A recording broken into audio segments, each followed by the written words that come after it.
look at the arts, it brings solace to many children.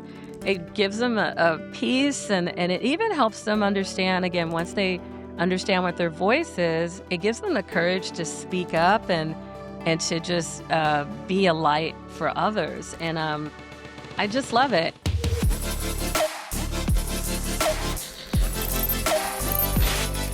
Future Current with Dr. Stephen Bean. Welcome to the FutureCurrent podcast with Dr. Stephen Bean. Dr. Bean. Debora Wondercheck, amazing woman who is a trailblazer in the arts. Today, she shares a very inspiring story that I think our audience is going to resonate with. So I'm excited. I mean, I got chills multiple times. I managed to keep the weeping back, but a very inspirational story and gives a lot of hope. Yes. Debora, welcome to Future Current. We're just so happy to have you here today. So let's start. Tell us a little bit about you and what you do. Okay, so I'm the founder and CEO of the Arts Learning Conservatory. And how that even came to be is really a story that goes back to my childhood and even my mother. My mom, as a young child, always wanted to play a musical instrument. And she grew up basically when she was 10, it was around 1945 or so. She was in a very segregated neighborhood. It was a neighborhood that basically her family was the only African American family that was actually allowed into the neighborhood. And anyway, she wanted to play a musical instrument. And at that school, when you're 10, you play an instrument. All the kids are excited. Did she get to pick her instrument, or She was could it pick just her instrument. All the kids were talking about what they wanted to play. Okay. And when it came down to getting that particular instrument, her classroom teacher had shared with her, sorry, you won't be able to play an instrument. And it was purely systemic. It was racially intended. It was just horrible. She was a 10-year-old. She had no one to advocate for her, and it really hurt her deeply. But with in the spirit of my mom, who is this little firecracker, she said to herself, "Well, when I'm married and I have kids, they're all going to play a musical instrument." That's awesome. So years and years later, she was now married. She had 7 children. Wow. And had us all playing stringed instruments. Oh, a lot of incredible. musicians? A lot of musicians. So Incredible. violin, viola, cello, string bass. One of my brothers is special needs. He's 2 years older than me. So she had him playing little bells and little percussive instruments just to make sure he knew he was part of this musical family. Wow. And I envision a very loud, boisterous house. Is that right? it Or was. like, It was lots of music all the time. lots of Did you music. try to form a band together? You know what? My mom did form, it wasn't a band. She did form a string ensemble and had us performing at different churches. Oh, We performed awesome. at senior centers, just community centers. It was a very altruistic thing. Like, she was always about giving back and letting us know that the gifts that we had were God-given and they're meant to be shared, and people need this. And so I grew up in that atmosphere. Now, when you're mentioning about the loud instruments and things of that sort, at one point, one of my brother's private cello teachers, because she had us in lessons, her and my dad paid what they could. But when you have 7 kids coming to a I mean, music I school, have 2 kids, and I'm like, yeah, I don't know if music's going to happen right now. That sounds kind of pricey. right? 7 kids. 7 kids. So they paid what they could, but I think after a while, the music school was like, okay, we need to help out. Yeah, we're going to give a family discount. Exactly. Yeah. So they did. But one of my brother's music teachers was a cellist in the Chicago Symphony. We grew up in the Chicago area. And he told my mom, he's like, look, if your kids get really good at this, they should be able to get scholarships to go to college. So that's when my God-fearing, loving mom turned into a drill instructor. And we began practicing while the music school was like, okay, we need to help out. Yeah, we're going to give a family discount. Exactly. Yeah. So they did. But one of my brother's music teachers was a cellist in the Chicago Symphony. We grew up in the Chicago area. And he told my mom, he's like, look, if your kids get really good at this, they should be able to get scholarships to go to college. So that's when my God-fearing, loving mom turned into a drill instructor. And we began practicing a lot harder, a lot more often. And 5 of the 7 of us ended up going to four-year universities across the Wow. nation On scholarships? on Musical school? scholarships, on Yeah, Oh. I'm music rethinking scholarships. Your my kids mom and music lessons. yeah. Yeah. No, no, too late for me, I'll tell you that. No, but so your mom had this vision, and she knew that music would unlock the doors to opportunity for you guys, right? So, Right. but before we talk about your program, I wanna go back to your mom for a second. So, Mhm. she wasn't given an instrument, and so how did she realize she had a gift for music instruments, and did she get into it later on? Tell us You more know, about she that. did get into it when she was much older. Yeah. When we were learning instruments, she picked up the piano, but all throughout, she has the most amazing contralto voice, Mm, just beautiful vibrato, mm, and she had a gift for writing music and just mm, taking and again, she was a woman of God, mm. and she was a Sunday school teacher, so she would take scripture and put it to song so kids could memorize their memory So verses or awesome. whatever, Wow. but always sang spirituals and things of that sort, so she had a So gift. she had that gift of It music was a within gift her. there, but it was not, a trained thing, but it was like a natural, just a beautiful voice that she had. But she saw in us, actually with every child that she had, she's like, "Lord, just thank you for all these kids, but just give them the gift of music. That's the only thing I ask, and, they'll serve you the rest of their lives. Just give them music." So she was banking on that.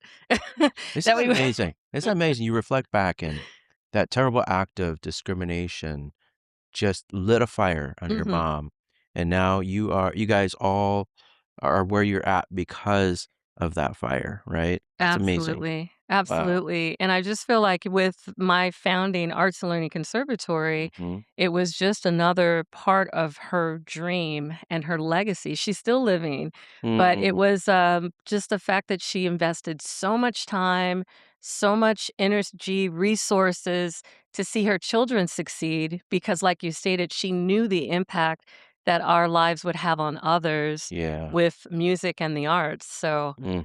yeah. So, what was it like for you growing up with music? I mean, and you've talked about your family, but maybe like in school, or how else did music kind of work its way into your life? So, again, with my family, I'm the youngest of 7. So I would hear music all the time. I thought it was normal to have a violinist in one room, a violist in another, and, little Mm, quartets mm, and things. I thought that was normal. But we also, when we did go to school at that time, music was pretty prevalent in the school system, mm, especially in back east in Illinois. So I played in the school orchestra. I had cello lessons and played with my family whenever mm, we would perform. And so that was normal for me and I didn't see anything different until mm, years later. I'm like, that was not a normal household and a normal family, but it was just a natural, beautiful thing to just hear music constantly mm. playing in the background. So, So that I can already see that just those kinds of values drove you to what you're doing now. mhm. Tell us why you do what you do now, and tell us what you do. So, what I do now is with the Arts Learning Conservatory, we ensure that children have access and exposure to high quality Mm, mm, performing arts classes. mm, So, classes in orchestra, band, musical theater, technical theater. We even offer African drumming and mm, cumbia. Like, we try to be very relevant where students are culturally.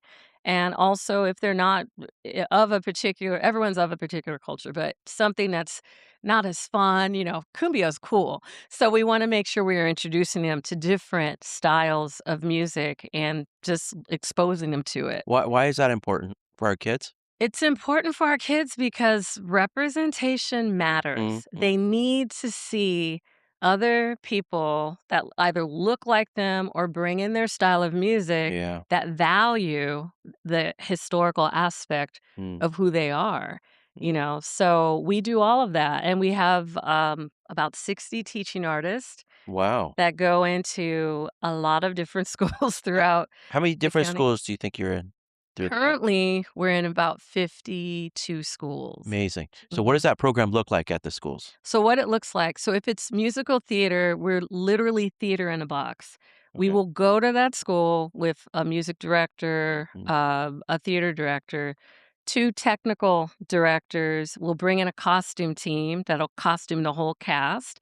We also, with the technical directors, when it's time for that play, we bring in our lighting, we bring in the sound system, we put up the backdrops, we even have, side curtains, so that the kids can if there's no stage there, we're building a stage, and we're making sure the Wow. curtains are there so they feel like they're on an actual theatrical production set.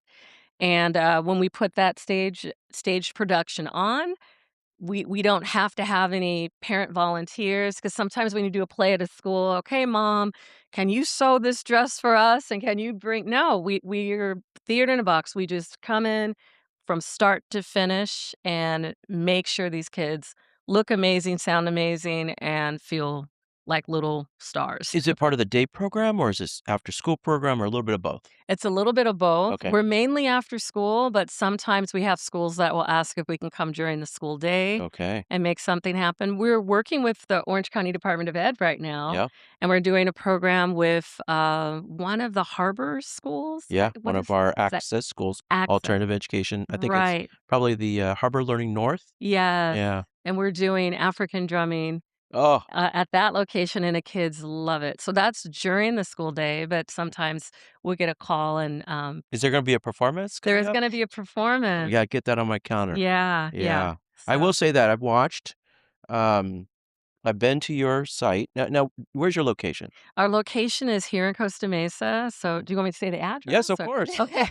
So it's one Only if you're okay with people showing up at Oh, your Yeah. door, right. but Yeah. Yeah. Yeah, 151 Calmus, and we're Suite G3 here in Costa Mesa. So I happened to be at your location and watching the summer program where you invite students from across Orange County to participate in, I think it was, what was the play? Was it Wizard of Oz. Wizard of Oz? Mhm. And these kids, Lainey, were so professional. oh, Yeah. Like, it was like the best of the best coming from across Orange County coming to your amazing program for the summer. Mhm. And then I think it was dress rehearsal that I saw. You saw Dress Rehearsal. But the production was just like a professional production you would get at Segerstrom Center.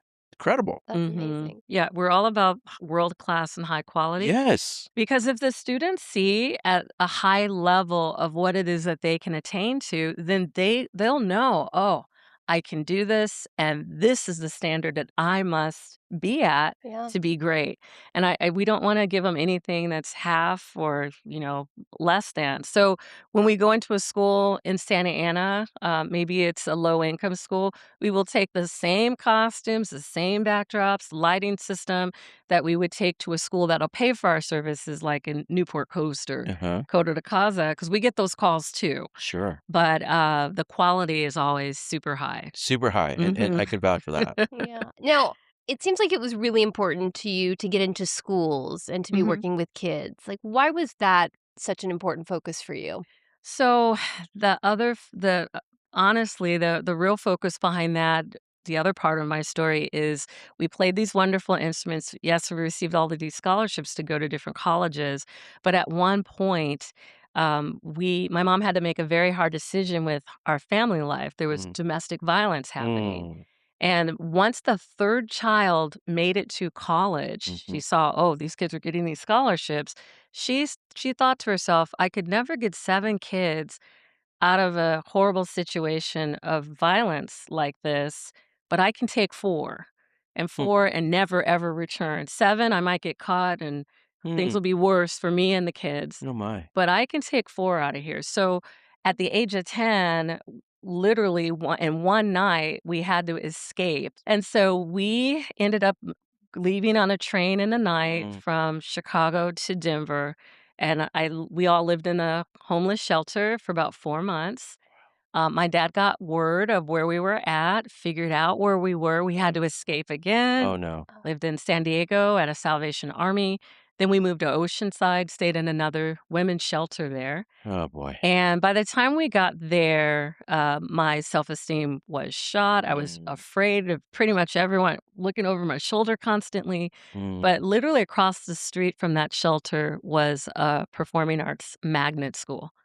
And at that school, they had a small string ensemble, and they had acting, dancing, they had lighting and sound. They Mm. did all the production things, that any child would love to have, and that school brought me back to life, literally, and I found my voice Oh, at that school with playing my instrument and things of that sort. But if it wasn't there during the school day, mhm, you know, or even available to me, I don't know where I would be today. Yeah. So, Arts and Learning Conservatory is based off of that mm, particular school and all the things wow, that they offered.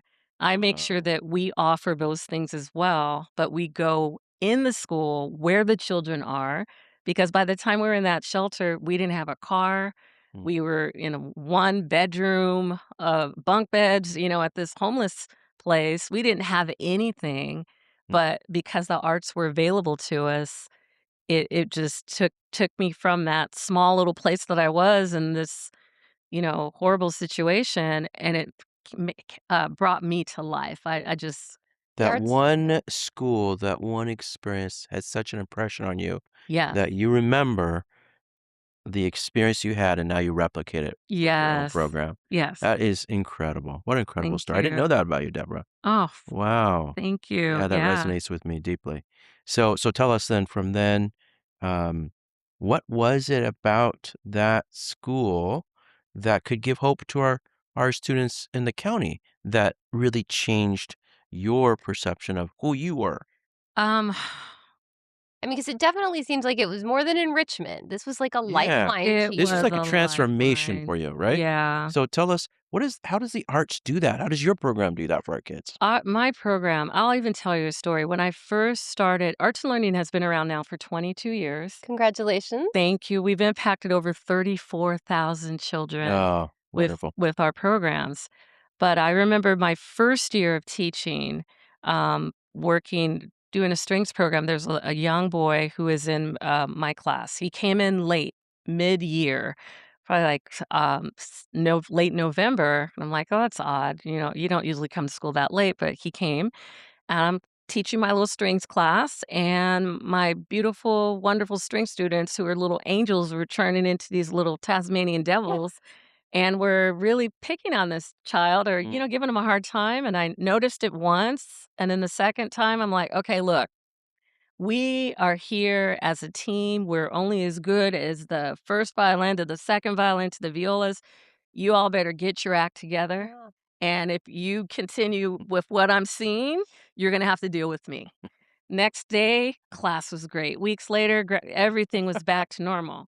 I get a call 2 or 3 months later to the principal's office. Now, as a teacher, you don't want to get called to the I no, know principal's most no, office, people no. do not just want like to a get called to child. the principal's office, especially over that Oh loudspeaker. my gosh. Lady, report to the office. No, thank you. Yeah. Exactly. Like, what is going on? So I get called to the office. I go in there, and that child, his name was Tommy, his mom was there, and she's crying. And I'm thinking, oh, Lord. Oh, no, what did I do? Wow, what did I do and what happened to Tommy? So I start talking to I'm just sitting there and I'm like, what happened? Mom's like, I go, is everything okay?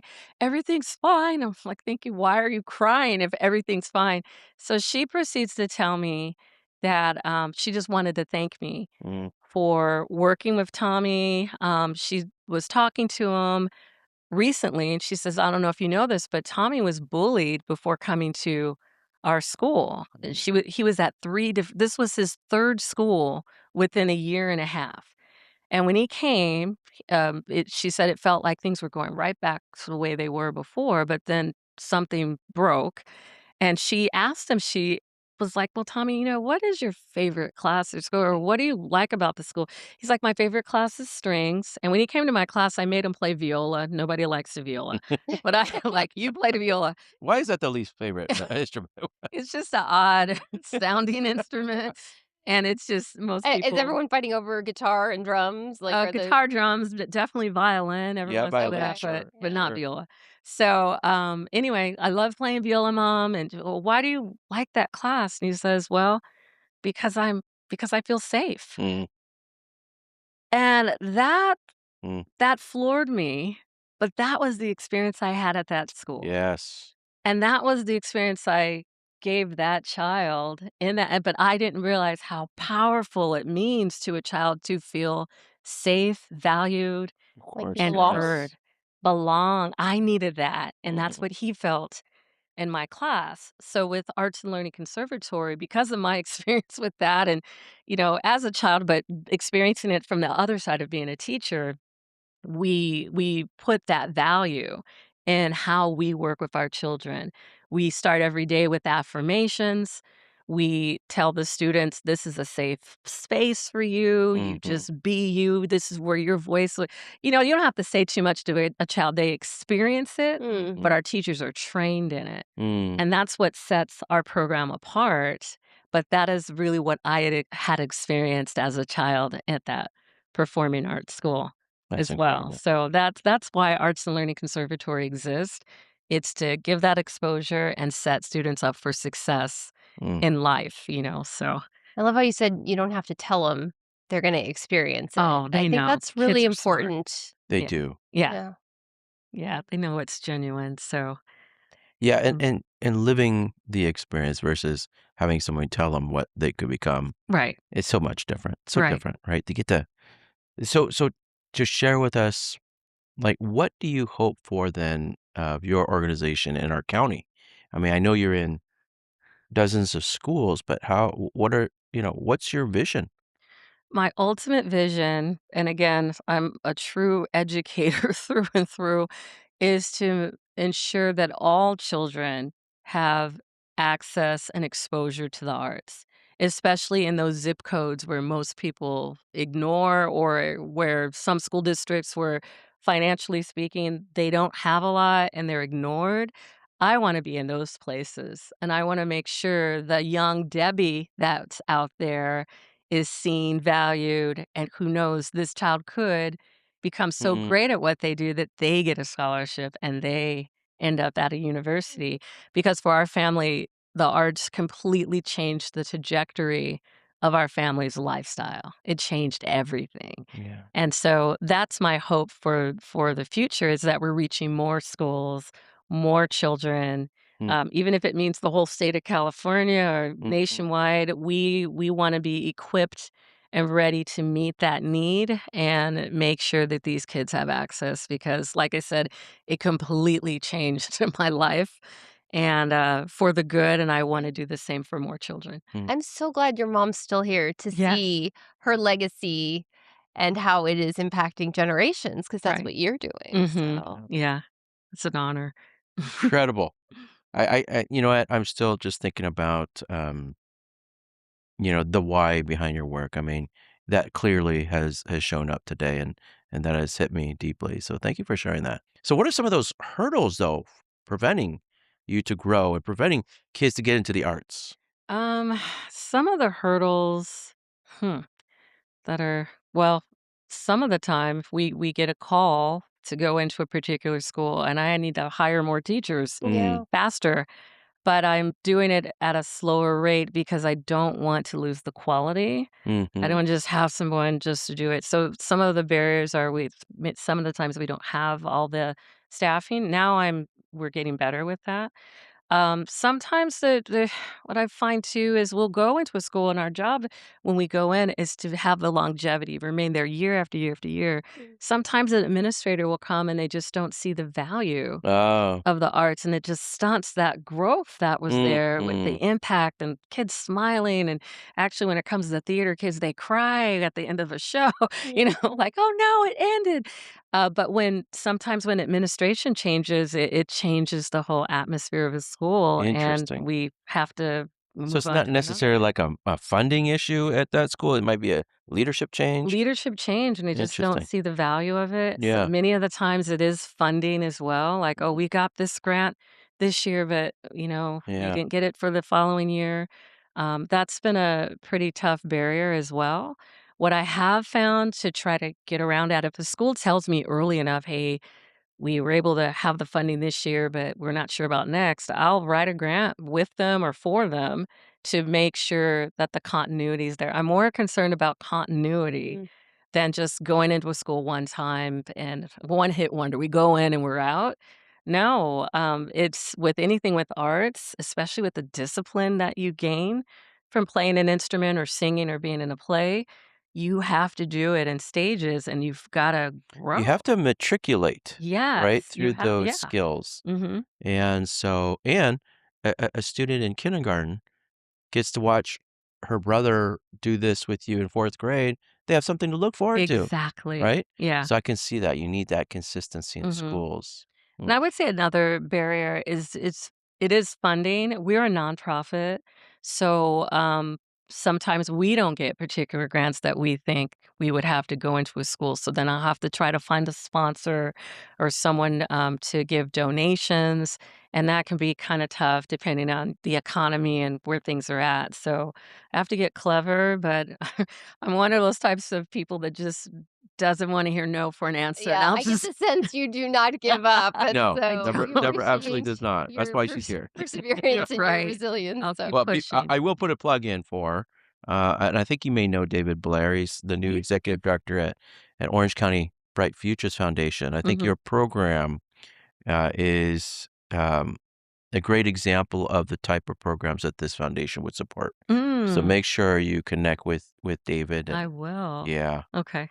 Is Prop 28 money going away? Tell us about that. How does that You know impact what? you? I just came from an event 2 weeks ago in LA with, LA Unified School District, arts administrators, and they were stating that funding is not going away. Okay, good. oh, But the issue is many schools don't know how to use it properly. Uh, And they have got to be able to report what they're doing, and they're having that's the difficulty right now is how are you reporting, and are you really doing it according to what the expectations are or what mm, the standard is, and so there's still many schools are still learning how to utilize the funding properly, yeah. but that's going to be a learning curve and take a little time, but I was excited to hear that the funding isn't going away though. right. Yeah.